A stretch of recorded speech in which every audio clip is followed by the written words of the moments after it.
La seule chose qu'on dit, c'est qu'il est un peu lâche, pas sur le champ de bataille, mais dans les démarches politiques. Un homme charmant, pour ainsi dire, oui, mais il ne comprend rien à l'économie. Demain, on va organiser quelque chose comme ça. Quand tu lis ou entends ce genre de choses, ça peut être 100% vrai ou ça peut être 100% faux. Et c'est tout, rien de plus. Bienvenue sur Politéka, merci d'être avec nous. Aujourd'hui, notre invité est Léon Weinstein. Bonjour Léon, nous sommes ravis de vous accueillir. Bonjour, merci à vous. Merci d'avoir accepté Léon. Une vidéo assez intéressante est apparue. En plus de la grande politique, il y a aussi de petits détails. Donc, il s'agit d'une vidéo avec le célèbre boxeur ukrainien Alexandre Usyk qui marche dans les couloirs du Pentagone. Là-bas, on ne sait pas vraiment si c'est lors d'une évacuation due à des émissions ou des substances. Mais le principal, c'est que si ce n'était pas pour ce cas de force majeure, du buzz, on n'aurait pas vraiment su la visite d'Usyk au ministère, le ministère de la guerre. Oui, c'est comme ça qu'il s'appelle maintenant. Voilà. De la guerre américaine. Oui, très sérieusement. C'est intéressant. Donc, quel était le but de la visite? Qui et pourquoi a invité notre champion? À quel titre? Sportif ou déjà homme politique? Ou alors c'était juste une excursion d'un boxeur célèbre? Vous savez, avouez que c'est quand même intéressant. Alors, à votre avis, qu'est-ce que cela pourrait être? Vous savez, je ne connais pas cette personne, malheureusement. Je sais qu'un boxeur du nom de Gretchko est une sorte de personnalité, oui, mais à son sujet... Je dirais que c'est une personnalité, il est le maire de Kiev, et je vous dirais... Il s'en sort plutôt bien. Il est devenu une personnalité politique, pour ainsi dire, du moins chez nous, les médias répétaient avec insistance qu'il faisait partie de la mafia, qu'il dirigeait une certaine mafia, qu'il était membre d'une mafia. C'est-à-dire qu'il a d'abord percé dans les hautes sphères, disons, du monde criminel, puis ce monde criminel l'a ensuite poussé comme l'un des leurs en politique. C'est pourquoi nous savions certaines choses à son sujet. Pour celui-là, honnêtement, je ne sais rien et je serais très surpris qu'une personne qui n'était connue de personne chez nous soit présentée là-bas comme un homme politique, même si, bien sûr, tout est possible. Je ne sais pas, à la base, Alushinov est présenté chez nous comme un potentiel, disons, concurrent de Zelensky. La seule chose qu'on dit, c'est qu'il est un peu lâche, pas sur le champ de bataille, mais dans ses démarches politiques. Alors, encore une fois, je ne sais pas si c'est vrai ou pas, mais il me plaît, j'ai beaucoup aimé son discours à Londres. Pendant presque 2 heures, il a raconté comment la guerre avait changé. De mon point de vue, ces trop d'États c'était très intelligent et pas comme les militaires. Et j'ai eu affaire aux questions militaires, et eux, même s'ils sont intelligents, c'est souvent d'une manière très unilatérale. Ils sont comme ça, disons, et c'est probablement comme ça que ça doit être. Mais là, cette personne est intelligente d'une autre manière. C'est-à-dire intelligent, avec une vision plus large de ce qui se passe et capable de tirer des conclusions non seulement, disons, militaires sur le champ de bataille, mais aussi politiques. Pour les autres, honnêtement, je ne sais pas. Je ne sais pas qui les États-Unis d'Amérique ont en tête, eh bien, disons, s'il faut miser sur quelqu'un. Eh bien, disons, il est clair que nous jouerons le rôle, comme on dit, des États-Unis d'Amérique dans ce qui se passe en Ukraine. Eh bien, je ne sais pas.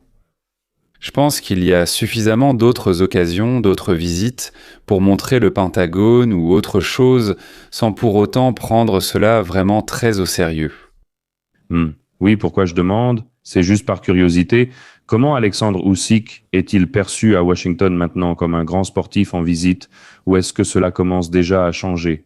Un autre statut, vous savez, comme beaucoup le disent, il y a maintenant une certaine tendance, un représentant spécial, une sorte d'envoyé informel et ainsi de suite. Et aujourd'hui, les envoyés informels peuvent ouvrir bien mieux des portes qui restent fermées aux diplomates professionnels. Donc, qui sait, n'est-ce pas? Oui. Oui, je suis tout à fait d'accord avec vous. Mais pour cela, il fallait certaines choses, comme le fait que nous devions être sûrs. Par exemple, oui, aux États-Unis, il faut que cette personne ne soit pas simplement un envoyé informel, mais vraiment un envoyé informel, et pas juste quelqu'un qui prétend essayer de s'immiscer dans certaines discussions ou négociations. Mais encore une fois, je pense que 90% de ce qui se passe se produit sans que nous le sachions, donc tout est possible. Oui, ici, pour conclure, je dirais, vous savez, si cette vidéo n'était pas apparue sur les réseaux sociaux, nous n'aurions pas connu cette histoire. S'il se passe vraiment quelque chose en coulisses, ce sont justement des moments assez intéressants qui sont révélés grâce à de telles situations de force majeure. Et maintenant, passons à la grande politique. Que se passe-t-il en ce moment? Éclairez-nous, s'il vous plaît, sur la situation entre Trump, l'Iran et Israël, car, cette semaine a été chaude dans tous les sens du terme. Dans toutes ces déclarations, Trump commence par parler d'échec, puis le matin, il parle de succès. Ensuite, il adopte soudainement à nouveau une rhétorique dure, accusant l'Iran, disons, de conditions inacceptables. Axios, un média assez connu, écrit en même temps que, il y a 85% de chances qu'un accord soit conclu prochainement. Et c'est comme si oui, mais quel accord? C'est aussi une grande question. L'Iran nie officiellement tout, mais ferme tout de même le détroit. Alors, qu'est-ce qu'on peut comprendre dans ce chaos? Assistons-nous à une nouvelle étape, disons, de négociation, ou est-ce déjà un processus incontrôlable? Vous savez, il est intéressant de noter qu'en ce qui concerne tout ce que fait Trump, il existe en quelque sorte deux approches mutuellement exclusives. La première approche que vous venez de me décrire, c'est celle où la main gauche ne sait pas ce que fait la main droite. Il pense une chose maintenant, et une demi-heure plus tard, une autre. Et pour ainsi dire, il espère parfois avoir mal compris, puis il pense avoir bien compris, puis il découvre à nouveau qu'il s'est trompé. Autrement dit, c'est un vrai chaos, n'est-ce pas? Eh bien, comme on dit, je n'étais pas présent, tout est possible. Mais si on regarde un peu en arrière, comment peux-tu apprendre quelque chose sur une personne si tu ne peux pas entrer dans sa tête et voir quelle décision elle prend? Tu dis, attends une seconde, laisse-moi vérifier les 10, 20, 150 décisions précédentes qu'il a prises autant que je peux et voir à quoi elles ont mené. Et voilà, j'ai la personne devant les yeux. Un homme qui, à partir des 3 millions que son père lui avait laissés pour qu'il fasse du management dans l'immobilier, a fait fortune. Certains disent 5 milliards, d'autres disent 8 ou 10 milliards, mais peu importe, pour moi il a aussi 3 milliards. Honnêtement, ça paraît complètement fantastique. C'est-à-dire un homme qui a pris certaines décisions et qui en fin de compte a fait le bilan financier, et à la fin tu comptes vraiment tout. Dans ce sens-là, tu comptes en termes d'argent. Je ne dis pas que tu comptes tout en argent, mais tu évalues ensuite le business en argent. Il y en avait autant, il en reste combien? Maintenant, la deuxième option, c'est cette personne qui, avant de se lancer en politique, était l'une des personnes les plus connues au monde, pas seulement en Amérique, mais dans le monde entier. D'accord? Il y est parvenu d'une façon ou d'une autre. Troisièmement, il a écrit 3 livres devenus des best-sellers mondiaux, dont l'art de la négociation. Et puis, l'art de la négociation n'est pas seulement un roman sur ses relations avec de jeunes filles, c'est bien plus. Oui. Troisièmement, il a créé une émission de télévision qui est devenue le show télévisé le plus populaire de toute l'histoire de la planète Terre. Quoi? Comment ça? Il ne l'a jamais fait, non? C'est un homme de spectacle. Et avant ça, il était écrivain, et avant ça, il était financier, et avant ça, donc peu importe ce qu'il entreprend, il y arrive. Maintenant, on me dit « Ah, il a eu 6 faillites. » Très bien, je dis, 6 faillites. C'est terrible. Si j'avais eu 6 faillites, je serais déjà devenu fou. Mais combien d'entreprises a-t-il créées pour en arriver à 6 faillites? Et on me répond « Oui, au total 1009. » Je dis quoi? Il a créé 1009 entreprises, dont 6 ont fait faillite. Et là, je me dis en moi-même « J'en rêverais. » J'en rêverais que sur 1009 entreprises, C'était juste clair pour lui, n'est-ce pas? 1003 sources de revenus d'après les pages publiées provenant du fisc qui ont été volées, divulguées depuis le fisc. Et au total, 6 faillites sur 1009 entreprises. Les gars, c'est génial. Je n'ai jamais vu ça de ma vie. Ça n'existe pas. On continue. Il a travaillé sur le marché le plus corrompu des États-Unis d'Amérique. Ça s'appelle le marché immobilier de New York. Il n'y a rien de plus corrompu. Et surtout, tout cela s'est construit sur des bandits. Enfin, sur la mafia, appelez ça comme vous voulez. Des gangsters là-bas, oui. Il y a les syndicats, il y a juste des bandits. Et ainsi de suite. C'est-à-dire que cet homme, pour pouvoir construire, devait donner d'énormes pots de vin, de l'argent au noir. Bref, n'importe quoi, non? Depuis 20 ans, le monde entier essaie de lui trouver ne serait-ce qu'une seule faille. Et personne n'arrive à en trouver. Ses adversaires disent « il est génial, carrément génial ». Comment pouvait-on travailler dans l'immobilier à New York sans jamais rien faire qui puisse vous attirer des ennuis avec la justice ? Chaque fois qu'il était poursuivi, il s'avérait que c'était complètement absurde. Voilà. Donc je ne vais pas vous ennuyer davantage avec ces réflexions. Quand je regarde en arrière, je vois un homme qui a une capacité étonnante à obtenir ce qu'il veut. C'est impressionnant, n'est-ce pas ? Toutes les émissions de télévision, les talk shows, comme par exemple en Amérique, se battaient entre pour avoir le droit de l'inviter, ne serait-ce que pour une demi-heure. Il était souvent appelé au Congrès pour résoudre des problèmes. En 5 minutes, il expliquait tout ce qu'il ne comprenait pas. J'ai écouté plusieurs de ses interventions. Absolument génial. C'était 25 ans avant son entrée en politique. Il expliquait les raisons du blocage, du retard des travaux, du manque de fréquentation, etc. C'est-à-dire qu'on le faisait venir en tant qu'expert pour comprendre ce qui se passait chez nous, ce que nous avions mal fait. Trouve la raison, il l'a trouvée. C'est-à-dire c'est complètement incroyable. Je ne pense pas. Ou alors cet homme est devenu fou. C'est possible, non ? Une personne marche, puis soudain, paf, il devient fou. Peut-être, oui, j'ai aussi rencontré de telles situations. Eh bien, ça ne me ressemble pas à ça, non ? Et c'est pourquoi je commence à réfléchir. Peut-être que je ne comprends pas. Je ne comprends peut-être pas, mais avec tout le respect que je vous dois, je saisis bien ce que vous dites. Vous décrivez vraiment ce qui se passe sous nos yeux. Eh bien, peut-être que ce ne sont que des futilités. Et je commence à me demander, n'y a-t-il pas quelque chose qu'il fait tout en faisant semblant de faire autre chose, parce que c'est typique de Trump. J'utilise la main droite ou la gauche, mais en fait, avec la gauche, je fais quelque chose de totalement différent. Je ne fais que détourner l'attention. Voilà une chose que je peux vous dire avec certitude. Cela fait déjà plusieurs mois que j'explique aux gens que tout ce que fait Donald Trump doit être vu à travers le prisme de ce qu'on appelle la doctrine Monroe, qui a été remaniée et qu'on appelle maintenant la doctrine de Donald Donroe.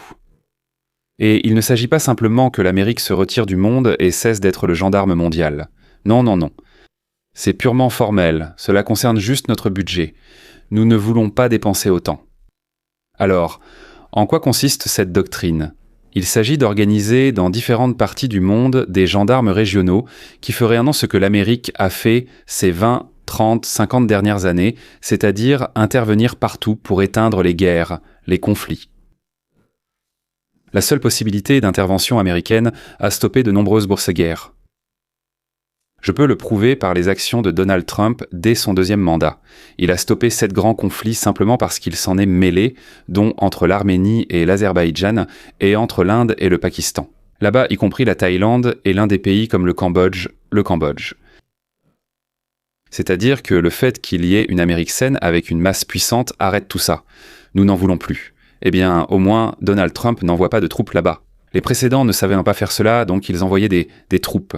Nous, pour ainsi dire, eh bien, on a bombardé Belgrade parce que Monica Lewinsky avait une tache sur sa robe. Bon, d'accord. Disons que nous avons pris l'avion et bombardé, au lieu de résoudre cela autrement. Et ainsi de suite. Autrement dit, la personne fait quelque chose qui est sa doctrine universelle, planétaire. Ce n'est pas un idiot. Il sait que Ronald Reagan a accompli de grandes choses, mais dès son départ, tout est immédiatement redevenu comme avant. Il ne veut pas que ça change. Ça se voit. Il l'a dit à plusieurs reprises. Il comprend que même si l'un de ses assistants était élu, surtout Vance, qui a des principes complètement différents avec d'autres idées. Il parle très bien, il communique très bien, etc. Mais premièrement, il a d'autres idées politiques. Deuxièmement, il ne comprend absolument rien à l'économie, rien du tout. Je vous le dis en toute responsabilité. C'est un type formidable, mais il ne comprend rien à l'économie. Il prendra des décisions, mais ce ne sera pas comme Trump. Alors comment agir mondialement ? Alors comment faire du point de vue de Trump qui veut devenir... Son objectif est de devenir le meilleur président des États-Unis de tous les temps et de tous les peuples, n'est-ce pas ? Soit lui-même, dans 200 ou 300 ans. D'ailleurs, je soutiens vraiment cet objectif. Je veux que mon président ne pense pas à comment voler assez d'argent pour ensuite vivre après la présidence. Très bien. Je veux qu'il réfléchisse. J'aimerais qu'on lui érige une statue, on en parlera aussi. Il y a des informations intéressantes, notamment une hauteur de 200 mètres. Donc pour répondre à votre question, je m'excuse pour cette introduction incroyablement longue, comme on dit. Tout va bien. Oui, en détail. Mes proches disent que tu as fait une introduction tellement longue. Oui. Donc je m'excuse pour cette longue introduction. Et maintenant, je pourrais répondre à votre question. Donc la main droite, c'est l'accord avec l'Iran. La main gauche n'est pas du tout là. La main gauche, c'est la création d'une coalition contre l'Iran. Parce que nous ne pouvons pas vaincre l'Iran dans le sens conventionnel du terme. Nous ne pouvons pas. Nous savions qu'il fermerait Hormuz, qu'il avait des grottes et des bases en cause en basalte. Nous le savions, mais nous ne sommes pas complètement fous.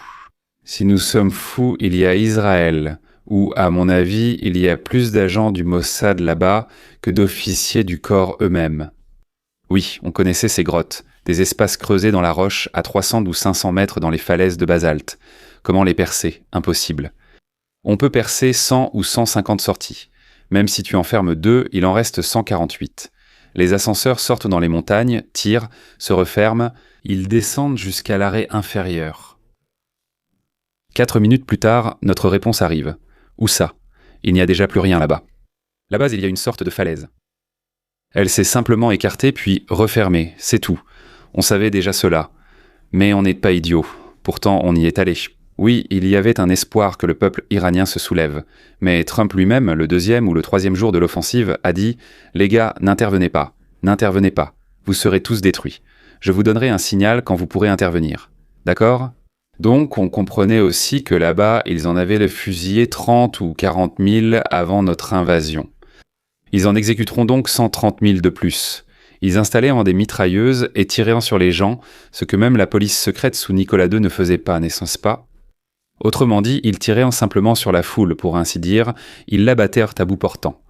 Et ils en ont fusillé 30-40 000.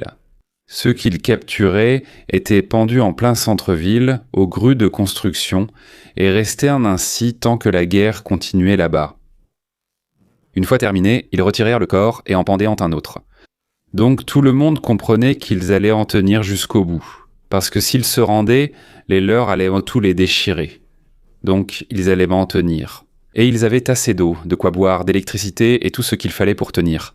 Donc on faisait quelque chose dont on savait que c'était impossible à faire. Mais il n'y avait que 2 options. Soit nous sommes fous, comme le pensent les démocrates, par exemple, en Amérique, les libéraux, les démocrates, je ne sais pas, les progressistes là-bas. Oui, Trump est fou, tous les autres sont fous. Soit nous avions un autre plan. Les gars, et le plan fonctionne. Il fonctionne.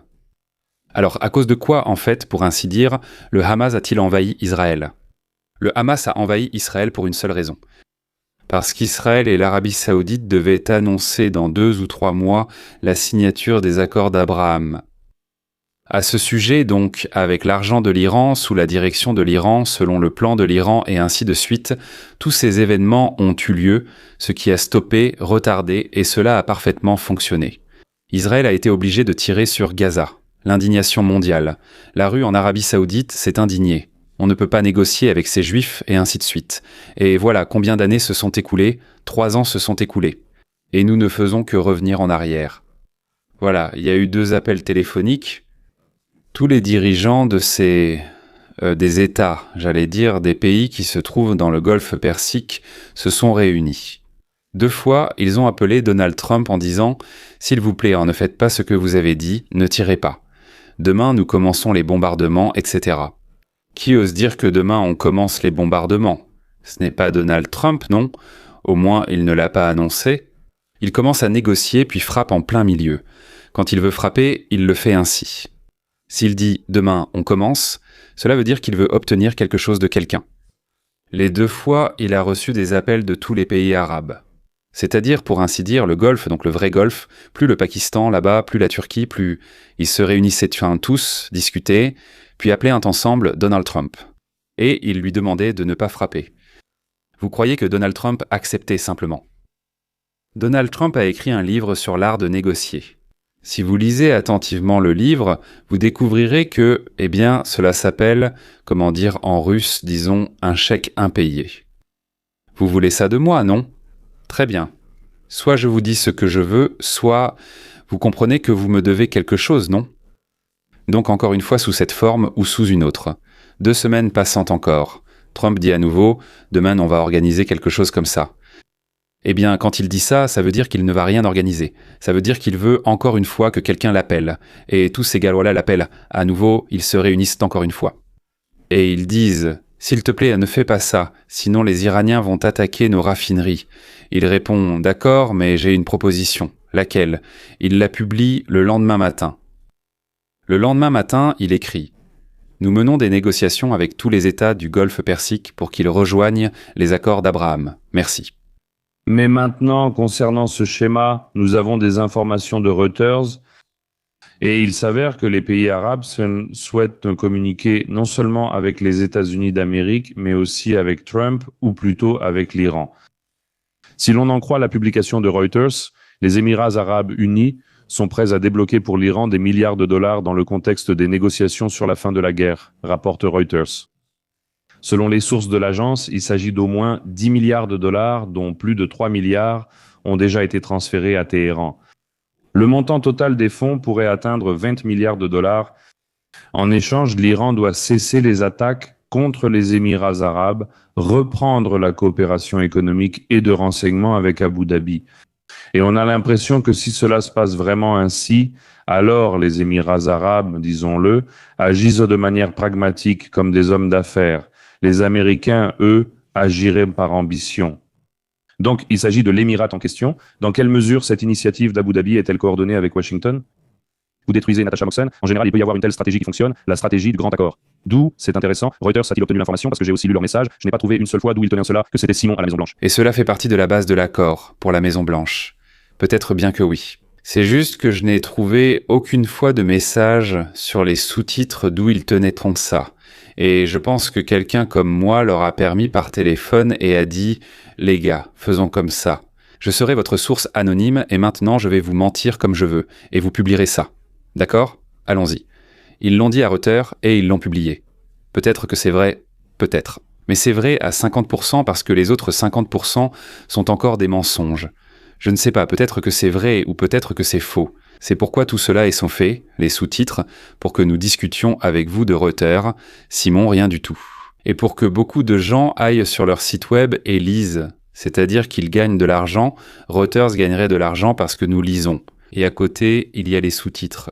Il n'y a aucune autre valeur ajoutée ici à part enrichir Reuters.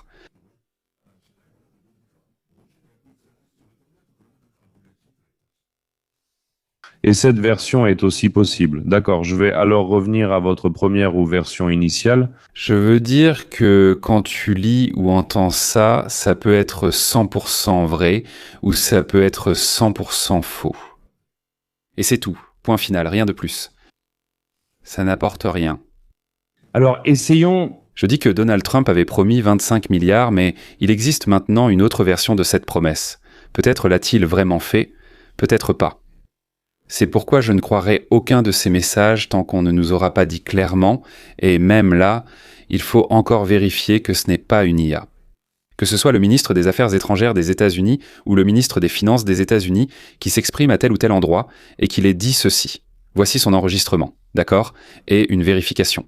Non, ce n'est pas une IA, il l'a vraiment dit. Alors je dirais ceci, il y a environ 70% de chances que ce soit vrai et 30% de chances qu'on te le fasse croire exprès pour que tu penses ainsi. Mais au moins, la source nous est connue. Et si cela arrive 39 fois, alors qu'est-ce que c'est? C'est vrai ou pas? Je précise ma question. Il se passe quoi? Excusez-moi. Voici une déclaration de ce genre et elle est publiée 39 fois. Et je vais préciser ma déclaration. Oui, les journalistes ont compté que depuis le début du conflit au Moyen-Orient, Donald Trump a déclaré au moins 39 fois que les États-Unis d'Amérique étaient très proches de parvenir à un accord. Il y a une vidéo, ce n'est pas de l'intelligence artificielle, ce sont des enregistrements de Donald Trump, une compilation, disons. Oui, je parle d'autres déclarations. Oui. Une fuite de la Maison-Blanche. Que Trump, moi, mais voici une déclaration directe, répétée 39 fois, mais pour l'instant, nous ne voyons pas cette conclusion. C'est vraiment comme une série, on tourne en rond. Ah, alors quel est le principal... Je pense en russe, comprends en ukrainien. Ah, alors, quel est le principal problème alors? Eh bien... Non. Eh bien, l'Iran n'a absolument pas l'intention de signer aucun accord. En fait, non. Aucun accord du tout. Peut-il signer? Oui, il peut. Eh bien, s'ils décident qu'en signant un accord, ils feront quelque chose sans se faire prendre, ou même s'ils se font prendre, il n'y aura aucune conséquence pour eux, alors peut-être qu'ils signeront quelque chose. Par exemple, nous recevrons de l'argent mais continuerons à faire ce que nous voulons, donc nous ne donnerons rien. N'est-ce pas? Ah, c'est possible, mais pour l'instant, signé et exécuté. Je ne vois aucune raison pour l'actuelle direction iranienne. Et par direction actuelle, j'entends de facto les personnes qui détiennent le pouvoir. Pas de jure, celles qui dirigent officiellement quelque chose, mais de facto, c'est-à-dire ces personnes qui peuvent réellement dire « je vais tirer » ou « je ne vais pas tirer ». Ces personnes-là, je ne vois pas pourquoi elles ne signeraient, non pas pourquoi elles exécuteraient avant cela. Et seulement s'ils voient que cela leur sera très défavorable pour une raison quelconque. Ils savent que l'Amérique n'enverra pas 500 000 soldats pour les déloger. Ils savent même que leur propre peuple et leur armée, parce qu'il y a là-bas ce pourquoi nous luttons ou nous nous battons contre un certain détachement. Oui, pour ainsi dire, à savoir, avec le soi-disant corps, il y a une armée là-bas, elle est bien moins forte que le corps. Mais pour ainsi dire, ce n'est pas avec elle que nous avons un conflit, c'est-à-dire qu'elle ne pourra rien faire. Ah, ils savent qu'aucun des États voisins n'ira, pour ainsi dire, leur tirer dessus vraiment, etc. Parce qu'ils ont une bonne réponse, de leur point de vue, pour eux. C'est-à-dire, rien de tel qu'ils pourraient les percevoir comme « ça ira bien pour moi, ça ira bien pour nous si nous respectons les conditions ». Ne pas signer maintenant, signer, c'est autre chose. Oui, donc il n'y a aucune récompense pour eux ici. La seule chose, c'est la peur de quelque chose. Il n'y a aucune récompense. Et la peur de quoi? Je ne sais pas. Ils peuvent avoir peur, encore une fois, il n'y a pas 500 000 soldats, les bombardements qui tombent. Les bombes à 300 mètres, il n'y a pas d'asphalte, pas de basalte, donc, les abattre tous là-bas, non, on ne les abattra pas tous. L'électricité va s'arrêter, ou pas, les réserves de nourriture vont s'épuiser, ou pas, c'est-à-dire, en quelque sorte, eux, ils n'en manqueront pas, pour ainsi dire, mais peut-être que ce sera le peuple qui en manquera. Ils se moquent du peuple. Au final, ils tirent à la mitrailleuse sur le peuple, ils peuvent tranquillement éliminer le peuple. Voilà, c'est tout. Staline s'est-il inquiété quand 8 000 Ukrainiens, non, 8 millions d'Ukrainiens sont morts de faim, 2 millions au Kazakhstan sont morts de faim? Non, ça ne l'a pas inquiété. Eh bien, ils sont morts, et alors? Quand on abat la forêt, les copeaux volent. C'est exactement ce qui se passe là-bas. Je serais étonné qu'il existe des dirigeants d'un État que cela ne préoccupe pas. Vraiment très étonné. Je ne suis pas cynique, je pense simplement qu'aucun dirigeant d'État n'est absolument préoccupé de savoir si la moitié de sa population va mourir ou non. Un jour, Mao Zedong a dit que s'il y avait une guerre atomique, 300 millions de Chinois mourraient, mais 300 millions survivraient dit parce qu'ils seraient dans certaines régions montagneuses et que ce serait une grande victoire. Autrement dit, 300 millions de Chinois mouraient, il s'en fichait, l'essentiel pour lui était de gagner. N'est-ce pas? En somme, messieurs, il faut les effrayer avec quelque chose, et on ne peut les effrayer qu'avec une seule chose. En réalité, un front commun s'organise entre l'Arabie Saoudite et 1,2 milliard de sunnites, plus le Pakistan, plus encore quelques pays, le Pakistan et Israël. Voilà ce qui va les effrayer, et pour tout le reste, je ne vois aucune autre raison qui pourrait les effrayer. Permettez-moi de reformuler ma question précédente. Vous avez mentionné précédemment que vous aviez un grand désir d'être fier de votre président, et lorsque, dans les conditions actuelles de turbulence géopolitique, nous entendons de la part d'un responsable politique de la puissance hégémonique qu'il existe des initiatives qui peuvent mettre fin à de grandes guerres ou à de grands conflits, la société fonde souvent de grands espoirs là-dessus. Qu'en est-il par rapport aux États-Unis et à l'Iran? Où en sont les relations Russie-Ukraine? Malheureusement, de ces promesses, comme je l'ai déjà dit, concernant l'Iran et les États-Unis, nous n'avons pas vu d'accord conclu après 39 tentatives. La guerre russo-ukrainienne, Trump a déclaré à plusieurs reprises que l'accord était proche, mais la guerre continue pour l'instant. Et dans les conditions actuelles, je n'aimerais pas être déçu par les promesses de politiciens de ce niveau. Merci.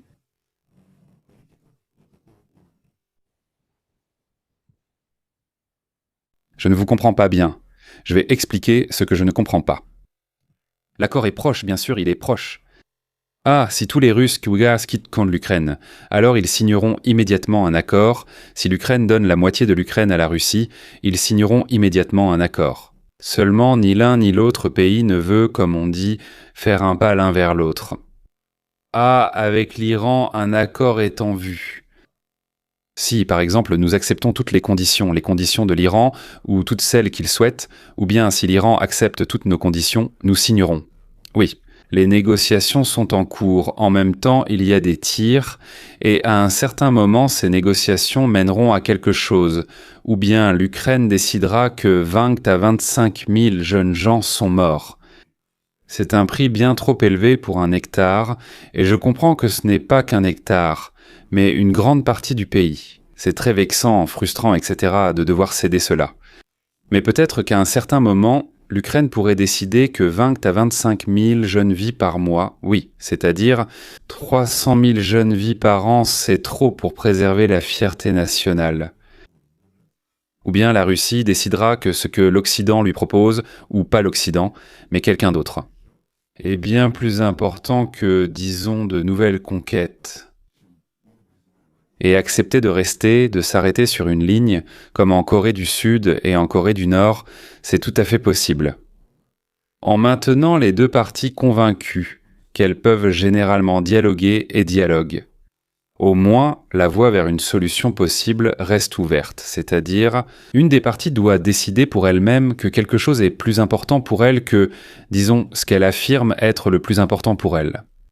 En Iran, et je pense que pour nous, le plus important n'est pas de résoudre le problème iranien lui-même, mais de créer une coalition, les accords d'Abraham, c'est ce que je pense. Et deuxièmement, ce qui est le plus important pour nous, ce sont les élections en novembre, et nous serons prêts à donner 25 milliards de dollars, ou peu importe combien d'argent, de l'argent iranien, pas le nôtre, de l'argent iranien que nous avons. Nous avons volé l'argent des autres. Nous, le monde, avons volé l'argent des autres parce que nous n'avons pas aimé la façon dont les gens qui possédaient cet argent se comportaient, n'est-ce pas? Eh bien, nous les avons punis de cette façon. Eux faisaient autre chose là-bas, et nous, c'est ce qu'on a fait. À la place de l'Iran, je ne rendrai jamais l'arme atomique. Tout simplement parce qu'on a déjà vu en Ukraine ou ailleurs, dès que tu rends l'arme atomique, on t'a trompé, on t'a eu. Peu importe qui était responsable. Kuchma est responsable. Ou bien Clinton est responsable, ou bien là-bas Poutine est responsable. Maintenant, ça n'a plus d'importance. L'essentiel est ce qu'ils ont tout donné. Après cela, ils ont aussitôt perdu la possibilité d'agiter ce gourdin, d'où ce résultat. Donc pourquoi l'Iran devrait-il abandonner l'arme atomique? Je ne comprends pas. Eh bien, tue-moi simplement. Je ne comprends pas. Et pourquoi devraient-ils sortir leurs armes des grottes et dire « Prenez-en autant que vous voulez, nous n'en produirons plus ». Ça non plus, je ne comprends pas. Voilà, d'un autre côté, la Russie, n'est-ce pas? La Russie parle. Nous avons signé un accord 2 fois. Une fois, on nous a trompés, la deuxième fois aussi. Maintenant, ils rient en disant « Quoi, monsieur, oui, nous l'avons fait. Nous savions que nous allions vous tromper. En signant, on voulait juste gagner du temps. » À la place de la Russie, je ne signerai pas d'accord avec l'Ukraine où c'est plus ou moins donne ou ne donne pas, tu vois. Voilà. Mais je signerai un accord dans lequel l'Ukraine se retrouverait dans une situation où elle ne pourrait pas s'en sortir. Je ne te dis pas que je soutiens ça, je parle juste des différents points de vue, d'accord? Voilà. Et qu'attendez-vous de Donald Trump qui dit « Les gars, essayons au moins, oui, avec des concessions territoriales ou autres, ce genre de choses. Essayons. » Oui, on est proche, oui, à côté. En même temps, comme nous en avons déjà parlé, la question du Congo et du Rwanda a été réglée. C'est-à-dire qu'en 30 ans, 6 millions de personnes ont été tuées. 30 ans de guerre, 6 millions de morts, nous avons mis fin à cela. Alors combien ça fait? Déjà 50 ans. Ici donc, la guerre entre les Arméniens et les Azerbaïdjanais. Peut-être 30 ans, je ne me souviens plus exactement, nous l'avons réglée. Donc la guerre qui a déjà fait près d'1 million de morts en Thaïlande contre le Cambodge, nous l'avons réglée. Le dialogue nucléaire, si je puis dire, qui s'enflammait entre l'Inde et le Pakistan, nous l'avons réglé. Et ainsi de suite. Nous n'en avons pas réglé 2, ceux qui nous préoccupent le plus, oui. Pourquoi? Parce que ces salauds ont fait obstruction. Bon, vous ne voulez pas comme ça, on trouvera un autre moyen. Mais pour nous, le plus important en ce moment, ce sont les élections. Et quoi qu'il se passe dans le monde, disons vous tous, je parle du point de vue de la direction du Parti républicain, allez tous au diable. Nous devons gagner ces élections. Après que nous aurons gagné, nous aurons 1 an. 1 an avant le début de la campagne électorale pour 2028. Cette année, nous agirons sérieusement et montrerons nos intentions. Nous dirons à l'Ukraine, c'est fini, vous n'aurez plus d'armes. Nous dirons à la Russie, Si vous faites ceci, il arrivera ceci et cela avec votre pétrole, et ainsi de suite, oui. C'est-à-dire qu'en réalité, nous, l'Amérique, nous nous fichons de savoir qui a gagné, qui a perdu, etc. Ce qui compte pour nous, c'est que cela se termine, qu'ils arrêtent de tirer. Nous allons quitter la scène mondiale. Partir, point final. Nous allons quitter la scène mondiale. Nous laisserons quelques bases, mais au lieu de 800 bases, il y en aura 40, peut-être 50. Oui, nous réduisons considérablement, nous retirons actuellement des troupes d'Allemagne, nous retirons des troupes d'Europe, nous retirons des troupes de Bahreïn également. Nous les rapatrions chez nous. Certains, pour ainsi dire, sont démobilisés et d'autres sont transférés dans l'hémisphère occidental. Voilà. Nous devons maintenant gagner ces élections et ensuite éteindre les 2 incendies qui existent actuellement. S'il y en a d'autres, ce ne sera plus notre affaire. Les autres incendies seront gérés par la police locale. Et nous espérons vraiment que, disons, pour ainsi dire, certains policiers avec lesquels nous négocions actuellement commenceront à se défendre eux-mêmes. Il y a encore un autre sujet dont j'ai brièvement parlé que nous allons également aborder. Et maintenant, vous allez dire dans quelle mesure c'est vrai ou si c'est encore une publication qui vise uniquement à discréditer.